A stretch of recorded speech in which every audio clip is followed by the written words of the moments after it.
Okay, we are here on the European NLP Congress, and I'm very happy to have some questions for Dr. Richard Bandler. And the first question I have is, what is the difference between the NLP from the 80s and the NLP we have now in 2012? Can you say something about how NLP developed from 80s to 2012? Probably better than anybody, I would think. In the 80s, we were just getting started. Most of what we did modeled the success of other people, and we were just building the foundation. Everything we do now is easier, better, faster, quicker.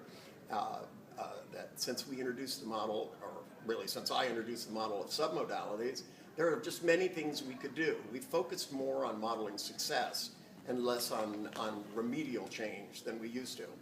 And you know, when I started back in 1970, we set out to model the success of people that were doing remedial work.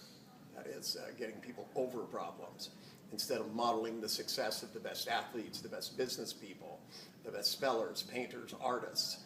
And by changing the focus on things and looking at what's more universal about them, the models that have been created since the 80s are just hands down better. Since the book Using Your Brain for Change was released, NLP has turned upside down, and it hasn't stopped, focusing on the entemic nervous system and how neurological change is produced by altering your consciousness, being able to rotate feelings and to switch the direction of them. And all of these things which constitute new parts of NLP over the years, which are reflected in most of the books that I put out in the past 5 years or so. We've taken really a new direction, and you know, as far as I'm concerned, NLP is just coming into its own.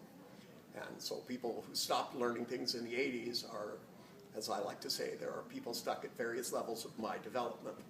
Don't be one of them. Okay. Yeah. So how can we use NLP in education? How can we use NLP for... Well, NLP is education. It's not that we use it in education. In the school systems, the trouble is the school systems are in most countries, they're trying to homogenize learning. They want all third grade classes to be identical every day. And you don't make people smarter by homogenizing things. What we need to do is to model the best learners and teach the people who aren't doing well to do it the way they do it. And I don't know if that's going to happen in school systems. My thrust is going to animation. And I want to animate these things. Kate Benson is doing a lot of work with the educational systems. I look at the school systems as a broken system. And if we can create something competitive outside of them, I think the school systems will then turn around and change themselves. To try to go in and tell them the right way to do things is the wrong way to do it. We have a lot of teachers that have come and studied with us that go back and do good work, but they're struggling because of the system itself. Measures success. They're giving them phonetic spellers, and they're teaching kids to spell other than phonetically. They're trying to overcome something which systematically is wrong to start with. We can't even spell phonetics phonetically. It's a ludicrous system. And deciding that one word is a fourth grade word and one word is a third grade word is you know, making up a bunch of stuff and then defending it. I mean, if we can create cartoons that teach people, I think Sesame Street was a great thing. You know, it filled the gap for, you know, 0 to 5 and got people to count and spell, you know, much more effectively than they ever did in school. Mm-hmm. But, you know, unfortunately, Sesame Seeds dropped. And we have to get it so that it goes all the way up to advanced chemistry, that we start teaching people through entertainment how to become smart, how to become artistic, how to play music. And with the advent of the web and YouTube and all of these things, it opens up a broad thing. And I'd like to see this whole field jump into this and start installing great strategies in kids to be artists and writers and musicians and mathematicians. And all of these things, it could be done in cartoons and in YouTube and everywhere else. And that's going to force the educational system to start adopting things that work better. Because, you know, if kids are learning more outside of school than they are in school, the schools will have to adapt. There was a time, I remember, when schools were very hesitant about having any kind of computerized stuff in it. When, you know, the truth is in 20 years, you know, 90% of the population was going to need that in order to be able to function in society. But I can remember, you know, principals at schools and teachers at schools telling me, well, if kids use computers, they'll never learn to really do it themselves. you know, and that, you know, computers have no place in the school system. It's just another way of watching television all day. And, you know, eventually they had to adopt.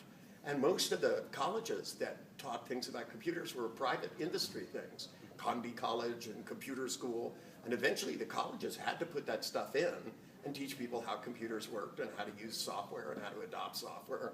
There was a point at which Harvard went paperless. Everybody had to have the same computer and turn their work in on the same disks and email stuff to your professors.